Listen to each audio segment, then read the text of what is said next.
সন্দেহযুক্ত কিছু দুষ্কৃতিকাৰীয়ে আমাৰ ইয়াৰ স্থানীয় মানুহক আক্ৰমণ কৰিছে।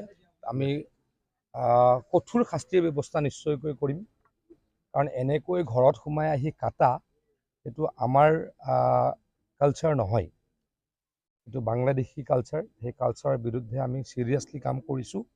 এতিয়ালৈকে 11জন ব্যক্তিক আমি এৰেষ্ট কৰাইছোঁ বা পুলিচে কৰিছে, আৰু কঠোৰ শাস্তি দিবলৈকে আমি যিমান কৰিব লাগে কৰিম। এনেকৈ অৰাজকতা অন্তত আমাৰ সমষ্টিত কৰিবলৈ কাকো দিয়া নহ'ব। অৰাজকতা কৰিছে তাৰ বিৰুদ্ধে কঠোৰ ব্যৱস্থা ল'বলৈকে প্ৰশাসনক নিৰ্দেশ দিছোঁ, আহ্বান জনাইছোঁ। পৰৱৰ্তী সময়ত যাতে কোনো নকৰে তাৰ বাবে কঠোৰ নিৰ্দেশ দিছোঁ। মই আচলতে মইতো মোৰ সকলো মানুহখিনি সকলোৰে লগত মোৰ অত্যন্ত ভাল সম্পৰ্ক, নিকট সম্পৰ্কীয়। আগতে মোক কোনো কোৱা নাছিলে, আজিহে মই অলপ কথা গম পাইছোঁ। নিশ্চয়কৈ খুব চিৰিয়াছলি চাম। ইয়াত যাতে আমাৰ মানুহখিনি কোনোৱে বিপদত পেলাব নোৱাৰে, কোনোৱে বেয়া ক'ব নোৱাৰে, বেয়া কৰিব নোৱাৰে, তাক কঠোৰভাৱে সতৰ্ক কৰিম, কঠোৰ দৃষ্টি ৰাখিম। এইটো এতিয়াই শুনিছোঁ, মই এইটো ভালকৈ এতিয়া চেক কৰিম। মই